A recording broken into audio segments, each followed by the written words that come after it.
Senator Schiff, welcome back to The Issue Is, and I understand this is your first interview you've ever done in this space. That's right. That's right. I do all the firsts with you on The Issue Is. So obviously we have a new administration now. What does the Trump administration mean specifically for California?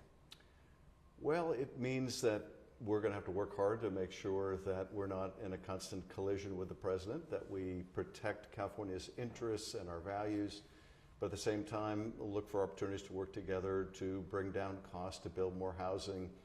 There's plenty of area to overlap, but a lot will depend on whether the president simply wants to make war on our state.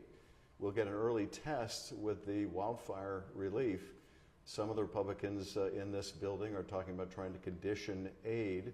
We've never done that before with other natural disasters. We shouldn't do that now. We're all in this together. But we will see where the president comes down on that, because that will be the first critical test.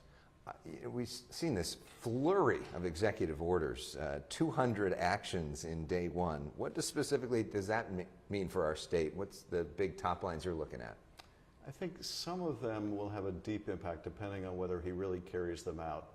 The first is these tariffs. If we have these massive tariffs on other countries, that means in terms of a lot of our industries like the agriculture industry, they're going to be just really hard hit. Prices on food and other things are going to go up even more.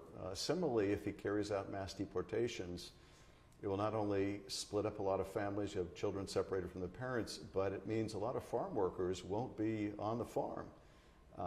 Food prices will go up even further. So those two mega issues are deeply in conflict with what he says he wants to do about bringing the cost of goods down. Also, in terms of housing and homelessness, if you deport millions of people who are, many of them, construction workers, then again, the cost of housing is going to go up even further. Trump says that he wants to start with criminals who have been convicted of other crimes and try to get them out of the country. What's wrong with that? Well, there wouldn't be anything wrong with starting with violent criminals if that's really what he was doing, but it doesn't seem like that's what he's doing. Some of the very first raids that we're hearing planned or seeing take place are just kind of roundups of people. Many have no criminal history whatsoever, so it seems to be in conflict with the early announcements of what they're going to do, or even some of the raids we saw in Kern County, even in advance of the Trump administration. So again, it depends on whether the rhetoric and the reality are one and the same. But if that is the case, the idea of just violent criminals, getting them out of the country, is that something you would support? Sure. I think most Americans would support the deportation of people who are violent criminals. But again, if you're talking about mass deportations, you're talking about something very different. Because the sanctuary law doesn't necessarily go in lockstep with that. Well, the sanctuary law says that we're not going to effectively use our schools, our hospitals, or other resources as an arm of immigration enforcement. And I think that's the right policy. We don't want people to be afraid to send their kids to school or to go to a hospital when they're sick. That's not good for the public health either. So I think that's quite a bit different than saying that sanctuary city means that you want to give sanctuary to violent people. But I mean, if the jails don't notify the federal government that they have somebody that's leaving, that's part of the sanctuary policy as well, right? Well, I can't tell you in the weeds of what the sanctuary policy is, and probably varies from city to city. But the long and the short of it is that if witnesses, for example, feel that if they come into contact with law enforcement, they report a crime, that they're going to be deported, they're not going to report crime. It doesn't, I think the evidence indicates it doesn't make us safer when you use immigration as sort of a fulcrum broadly in the justice system. You've talked about repeatedly that housing and housing affordability is sort of issue number one for you. Now that you're here, you're talking to people, you're meeting with people.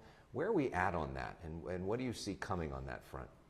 I think there's a lot of bipartisan recognition of the problem, bipartisan support for some of the solutions to the problem.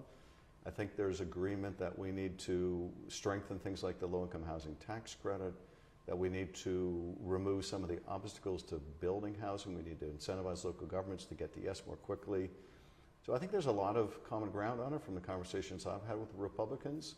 I think the challenge will be on the tax credit issue, which I think may be one of the most important ways to get this done, is what's the price of doing it? That is, are Republicans willing to do a standalone bill to increase the low-income housing tax credit, make it pencil out for developers to build housing that's cheap or affordable?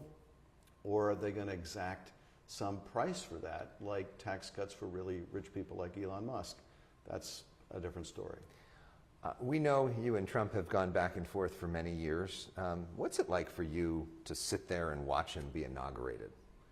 Well, I'll have to admit, yesterday was rough in many ways. To sit in Statuary Hall, to see a president inaugurated who had incited a violent attack on that very building, and then later that day, watch him pardon 1,550 people that were involved in that attack on the Capitol, including something like 170 people who beat police officers and gouged them and bear sprayed them to give them pardons. That was tough, I think, a really bad moment for our democracy when you see those kind of pardons being issued, because what it says to other lawbreakers is if you commit violence on his behalf, there's a good chance that you may get off scot-free. Meanwhile, you also got a pardon from President Biden, one that you didn't ask for.